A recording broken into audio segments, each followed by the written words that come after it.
उन्होंने ये कहा है कि जब उनकी पार्टी ने ये नारा लगाया था कि हमने सियासत नहीं रियासत को बचाना है, तो वो सियासत कहते हैं कि ठीक है, वो हमने अब दांव पे लगा दी है और उसका एक इम्पैक्ट है जो कि जिसको वो कबूल करते हैं। और वो ये भी कह रहे हैं कि ठीक है, अगर हमने मुल्क के लिए कुर्बानी दी है तो बाकी सियासी जमातों को भी यही करना चाहिए और नेशनल इंटरेस्ट में एक होना चाहिए।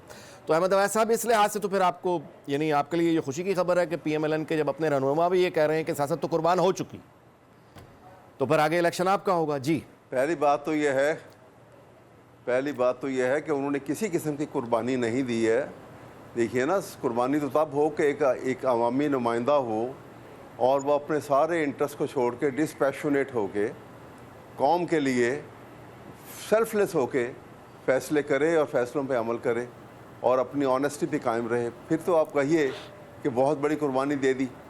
यहाँ पे ये रजवाना साहब को तो ज़ाहिर है कि पार्टी डिसिप्लिन में पाबंदी भी लाजमी है उनके लिए, लेकिन शहबाज शरीफ से लेकर उनकी कैबिनेट के मेंबरान जो हैं वो इलेक्टेड भी नहीं हैं, फॉर्म 47 की पैदाइश हैं, फॉल्स मैंडेट के ऊपर झूठे ओथ लेके असम्बली में बैठे हुए हैं।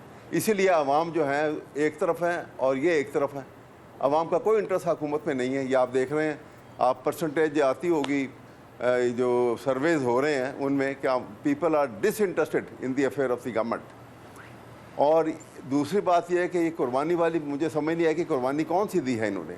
अपनी सियासत की होती है, अगर छोटी सी बात के ऊपर भी अपनी सियासत। सुनिए, मैं यही बात करने लगा हूँ कि सियासत की कुर्बानी भी वो तब मानी जाती कि ये जो IPP का इशू उठा तो 28% तो इनके अपने शेयर हैं उसके अंदर, इनके बेटे के और इनके।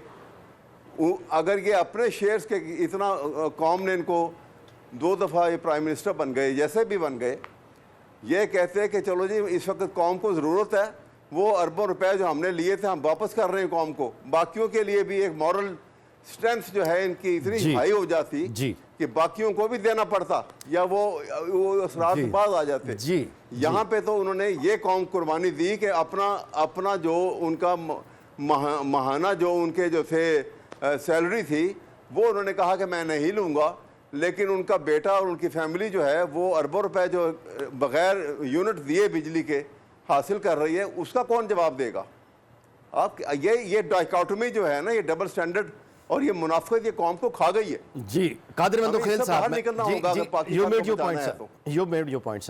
कादिर मंदोखेल साहब, आपने गुफ्तगू सुनी, आपका क्या इस पर रद्दअमल होगा? मैं आपसे असल में सवाल ये गुजारिश करना चाहता हूं कि आपने देखा कि ये एक ओवरऑल एटीट्यूड एक तो देखने में आता है पार्लिमानी जमहूरियत में कि हुकूमत अपोजिशन को लेओर करती है, अपोजिशन रेजिस्ट करती है, लेकिन आजकल हम यहाँ कुछ ज़्यादा देख रहे हैं कि नून लीग जो है वो बहुत माइल्ड होकर PTI का जिक्र करती है, बहुत कभी सफाई भी पेश करती है कि मतलब सख्ती हम नहीं कर रहे वगैरह, लेकिन जवाब जो मिलता है वो आपने सुन ही लिया अभी अहमद अवैस साहब का। PTI गुस्से में लगती है बहुत। तो आपको क्या अगले दिन कैसे नजर आ रहे हैं? देखिए, मेरे ख्याल में ये कल IMF की जो डील कामयाब हुई है $7 अरब का और 37 महीनों के लिए, तो मेरे ख्याल में अब PTI को भी तसल्ली हो जानी चाहिए कि इस हुकूमत ने कहीं नहीं जाना है।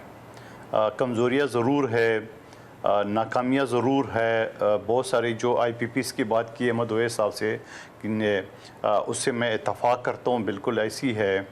और इस तरह से तो नहीं होता है कि पूरे पाकिस्तान को पता है कि IPPs आपके बेटे और इनके दोस्तों के है, और आप मरकज़ में जो है ना वो पैसे बढ़ाते हो बिजली के और सूबे में 45 अरब देते हो, वो भी IMF की ख़िलाफ़ हो, यानी 2 महीने के लिए। तो यहाँ तक तो मैं इत्तफ़ाक़ करता हूँ अहमद अवैस साहब से।